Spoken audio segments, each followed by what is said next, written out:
남은 시간을 다듬어라는 말이 있습니다. 지나간 시간을 후회하며 보낸 10년.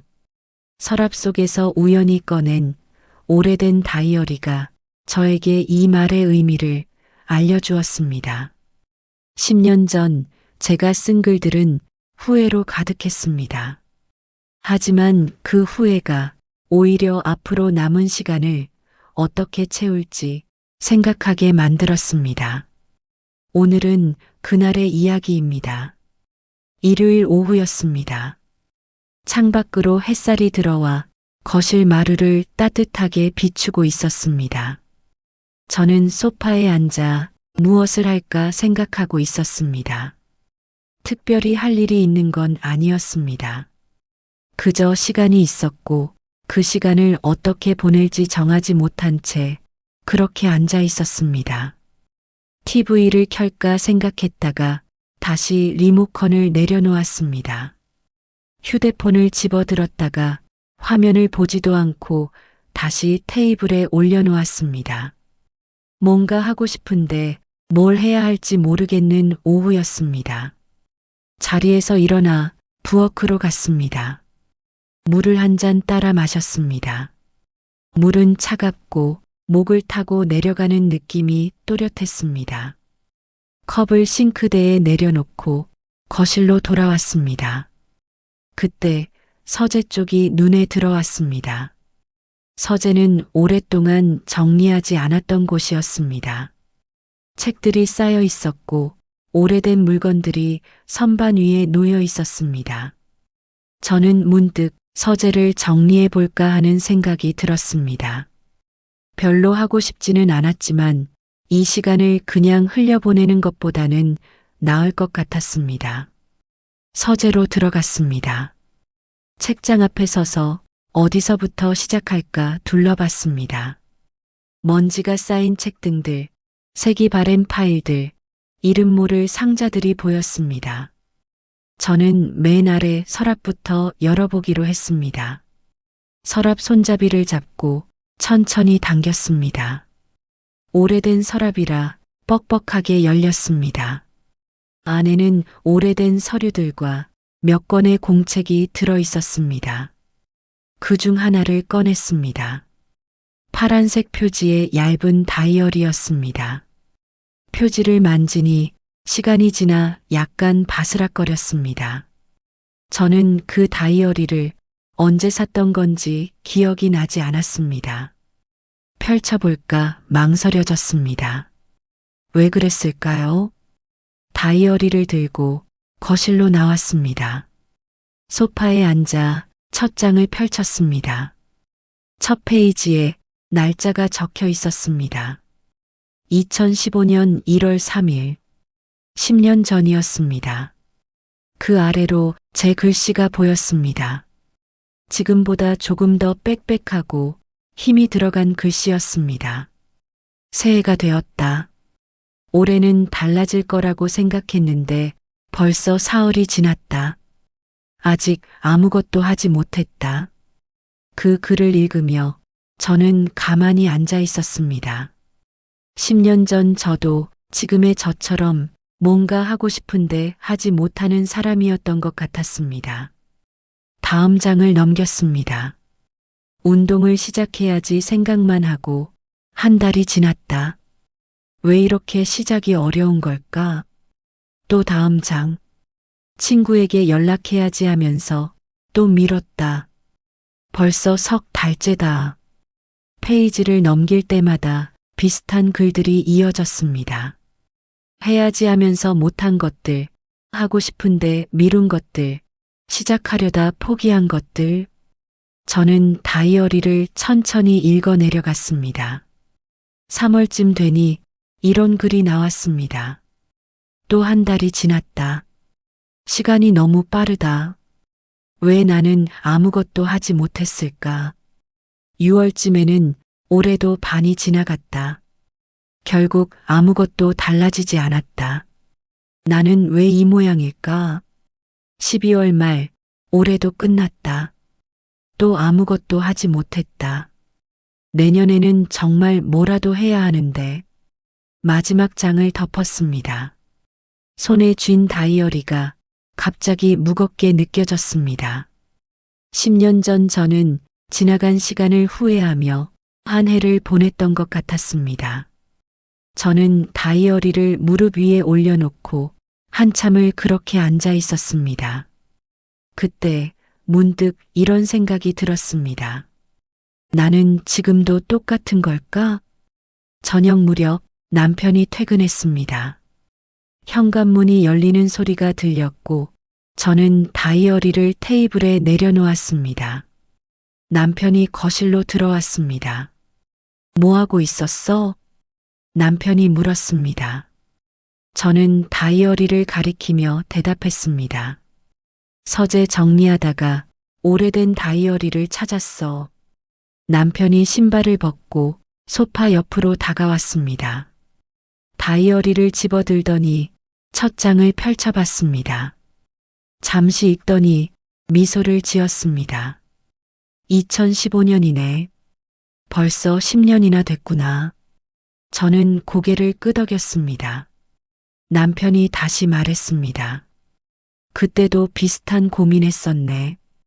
지금도 비슷한 거 보면 사람은 쉽게 안 변하나 봐. 저는 씁쓸하게 웃었습니다. 남편이 다이어리를 테이블에 내려놓으며 말했습니다. 그런데 말이야, 누가 그러던데 지나간 시간을 탓하기보다 남은 시간을 다듬으라던데. 그 말을 듣고 저는 남편을 봤습니다. 남은 시간을 다듬는다? 남편이 고개를 끄덕였습니다. 응, 이미 지나간 건 어쩔 수 없잖아. 그걸 붙잡고 있느니 앞으로 남은 시간을 조금이라도 잘 보내는 게 낫지 않을까? 남편은 그 말을 하고 부엌으로 갔습니다. 저는 테이블 위 다이어리를 보며 남편의 말을 되새겼습니다. 남은 시간을 다듬는다. 그 말이 마음에 걸렸습니다. 하지만 여전히 뭘 어떻게 해야 할지는 모르겠었습니다. 저는 10년 동안 무엇을 붙잡고 있었을까요? 10년 전 저는 해야 할 일을 미루며 시간이 없다고 생각했습니다. 출근 준비하느라 바쁘고 일 끝나면 피곤하고 주말엔 쉬고 싶었습니다. 운동을 시작하려다 내일부터라고 미뤘습니다.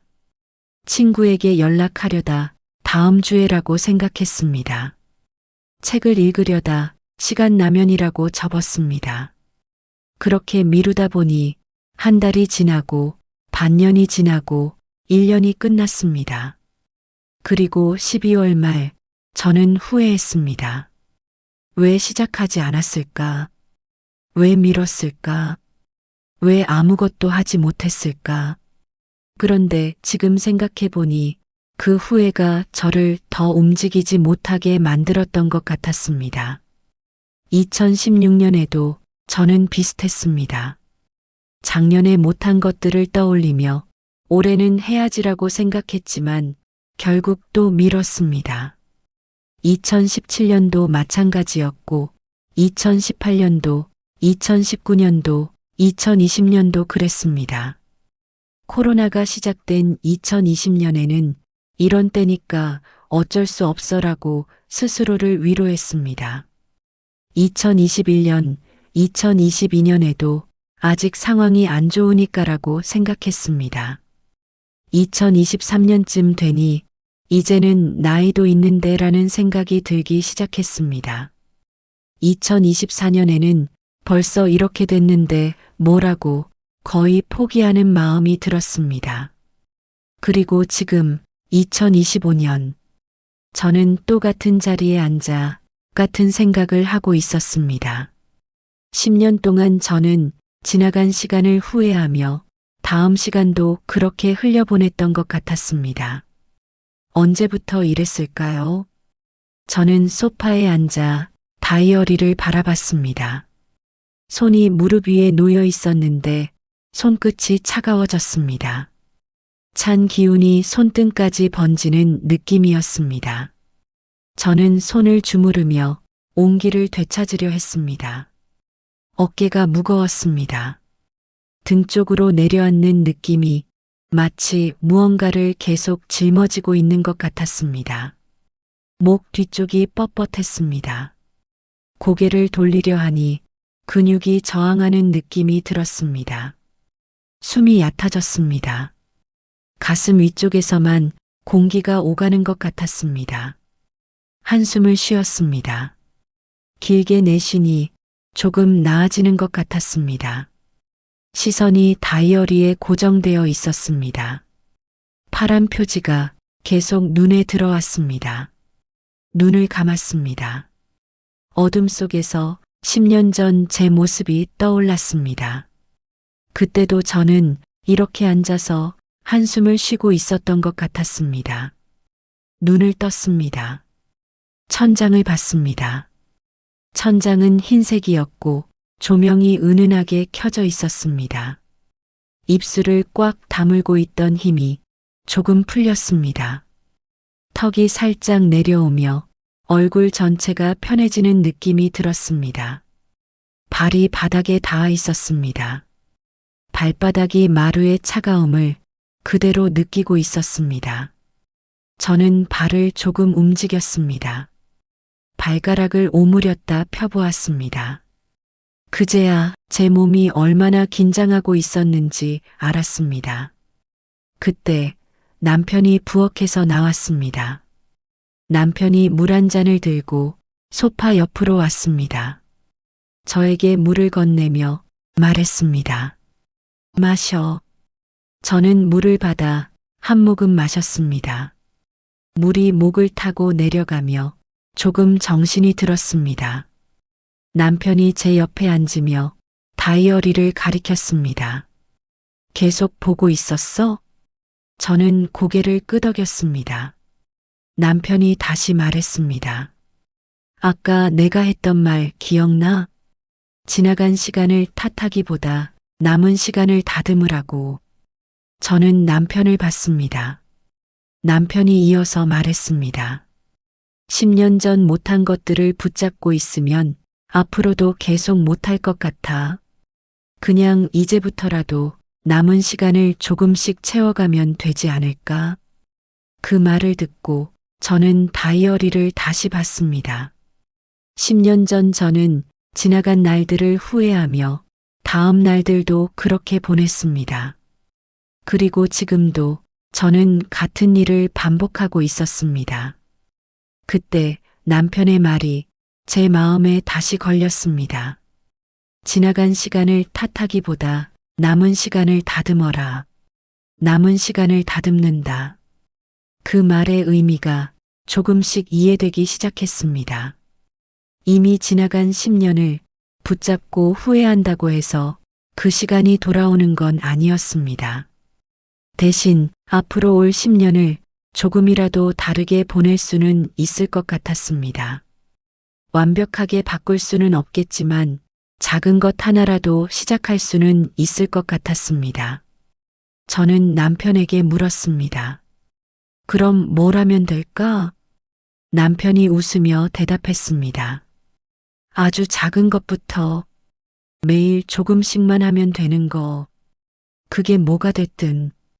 저는 그 말을 들으며 생각했습니다. 10년 전 저는 크게 뭔가를 하려다 실패했습니다. 이번엔 달라야 할 것 같았습니다. 작게 시작하는 것, 매일 조금씩만 하는 것, 그것부터 해보면 남은 시간이 조금은 달라질지도 몰랐습니다. 그날 이후로 저는 생각했습니다. 그날 저녁 저는 서재로 다시 갔습니다. 서랍에서 새 공책을 꺼냈습니다. 흰색 표지의 작은 공책이었습니다. 거실로 돌아와 테이블 위에 펼쳤습니다. 첫 페이지에 오늘 날짜를 적었습니다. 2025년 12월 20일. 그 아래에 이렇게 썼습니다. 오늘부터 매일 한 줄씩 쓰기로 했다. 거창한 계획 없이 그저 오늘 하루 한 가지만 적어보려고 한다. 대단한 다짐은 아니었습니다. 매일 운동을 하겠다거나 책을 몇 권 읽겠다거나 그런 큰 목표를 세우지 않았습니다. 그저 매일 한 줄씩 오늘 한 일을 적어보기로 했습니다. 그것만으로도 10년 전과는 다른 것 같았습니다. 공책을 덮고 테이블 위에 가지런히 놓았습니다. 내일 아침 일어나면 이 공책이 제일 먼저 보이는 곳에 두었습니다. 그리고 오래된 다이어리는 다시 서재 서랍에 넣었습니다. 버리지는 않았습니다. 가끔 꺼내보면 오늘처럼 깨달음을 얻을 수도 있을 것 같았습니다. 저는 거실로 돌아와 창밖을 봤습니다. 해가 지고 어둠이 내리고 있었습니다. 거리의 불빛들이 하나둘 켜지기 시작했습니다. 저는 그 풍경을 보며 생각했습니다. 10년 후 다시 이 공책을 펼쳤을 때 어떤 글들이 적혀 있을까? 후회로 가득한 글일까? 아니면 조금씩 채워진 날들의 기록일까? 그건 제가 정할 수 있는 것 같았습니다. 내일부터 하루에 한 줄씩만 쓰면 되는 일이었습니다. 잠들기 전 저는 침대에 누워 천장을 바라봤습니다. 창밖으로 달빛이 희미하게 들어왔습니다. 오늘 하루를 돌아보니 서재를 정리하다 찾은 다이어리가 제 마음을 많이 바꿔놓았습니다. 10년 전 저는 시간이 부족하다고 생각했습니다. 하지만 지금 생각해보니 시간이 부족한 게 아니라 그 시간을 후회로 채웠던 것 같았습니다. 앞으로는 달라질 수 있을 것 같았습니다. 완벽하게 바뀌지는 않겠지만 매일 한 줄씩 오늘을 기록하다 보면 작은 변화는 생길 것 같았습니다. 혹시 지금 이 이야기를 듣고 계신 여러분도 지나간 시간을 후회하며 오늘을 보내고 계시진 않나요? 이미 지나간 건 어쩔 수 없습니다. 하지만 남은 시간은 아직 우리 손에 있습니다. 그 시간을 조금씩 다듬어가면 언젠가는 후회보다 작은 성취가 쌓인 날들을 보게 될지도 모릅니다. 오늘 하루 작은 것 하나라도 시작해 보는 건 어떨까요? 오늘 하루를 잘 버텨낸 당신에게 조용히 이 말을 건네고 싶습니다. 이미 지나간 시간은 아무리 후회해도 돌아오지 않습니다. 하지만 우리에게는 아직 남은 시간이 있습니다. 그 시간을 후회로 채울 것인지 작은 시작으로 채울 것인지는 우리가 정할 수 있습니다. 완벽할 필요는 없습니다. 매일 조금씩 오늘 하루만 채워가면 됩니다. 그것만으로도 남은 시간은 조금씩 달라질 것입니다. 오늘은 이만 따뜻한 밤 보내세요.